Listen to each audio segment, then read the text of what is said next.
Good afternoon. So yeah, I took the day off. I gotta get my poor little Subaru towed out of here. Blew the engine at 430,000 miles. Womp womp womp. But check this out. Back in the philosophical stuff. But you ever think about this, like self-sabotage, right? So, oh, by the way, this is my house. This is my drum set. That's my little cat Cherish over there. Meow meow meow. Say what's up, Cherish. And there's my microphone, all that good stuff. Anyways, that's the point of this video. But check this out, like self-sabotage, right? It's very odd. Look at self-sabotage like this. It gives you like it gives your mind some sense of control. Because if you fucking fuck everything up for yourself, at least you could feel like you're in control of something. As dark and as like crazy as that sounds, that's what we do. As you know, I was a professional self-sabotager. I sabotaged myself many times, right? And you know, now I got like a little wiser, a little older, you know, especially like in my teenage and 20s, I was the self-sabotage king, bro. Like the epitome of standing in your own way. But the reason we do that, it's psychological, right? It's because it gives us some kind of sense of control. At least I'm like, if I just fuck everything up, at least I'm in control of something in this life. But it is crazy. You gotta humble yourself, and you gotta understand you're not really in control of much of anything. The only thing you're in control of really in this world, in this life, is your inner state. That's about all you can control. You can't control your friends, your family, any of the people you're around. You can't control anybody, at least not for long, you know. But that's like the biggest thing is finding some humility to just be like, hey, you're not in control of a lot of things. Most things you're not in control of. 99.999999999% of everything in this world is not in your control. That's in God's hands. You know, our job for us, what we're supposed to be and what we're supposed to do is we're supposed to get our inner state right. So like things don't, because things are going to happen in our lives. Let's be real, right? We're not always going to be happy and cheerful and all that, but it's about being at peace with things. You know, so you could be like, yeah, you know, maybe an event was not very favorable, but hey, you know, you grow and you learn from it, right? And I was just doing like a workout, so I don't have my shirt on, you know. And let me flex anyway, like, fuck, man, mid-30s and doing it up.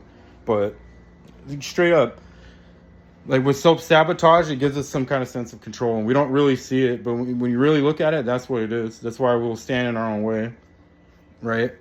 And another thing is the addiction to negativity. You get addicted to that, bro. Like, you know, I always speak from just like my own personal experience, right? I just speak completely from my own experience, and I'm sure we're all pretty much the same, so we could kind of, you know, we could kind of compare ourselves to each other and see that. This is my mic I fixed too. I was so happy I fixed this microphone. I paid a lot of money for it and broke it like basically a day after I got it, like dropped it. But I was really happy for that anyway. But just wanted to show you my little studio here. But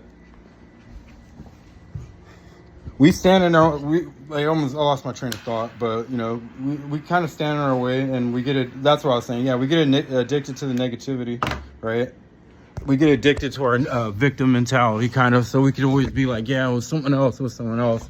You know. And granted, yeah, some people do shitty things, you know, but we attract those people around us, you know, because of who we are inside, right?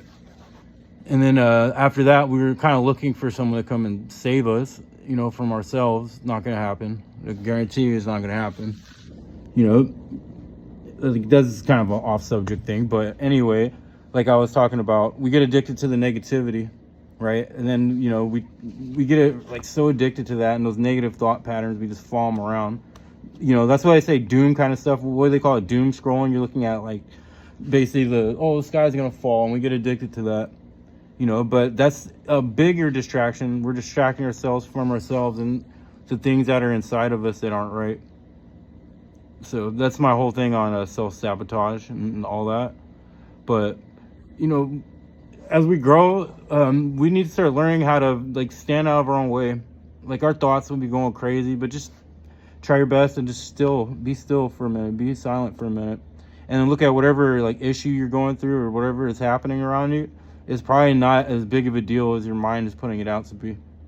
You know, so basically, you know, stop self-sabotaging yourself, right? Because you want to have some sense of it's deep too. That's what I'm saying. You're not doing it consciously.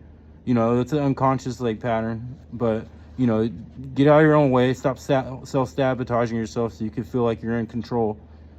You know, get out of your own way. And then the negative like thought patterns, we're gonna go through periods of time where we're not feeling too great upstairs, right? But it's about not letting that like get to you. Ain't that right, Cherish? Yeah. Hey, man.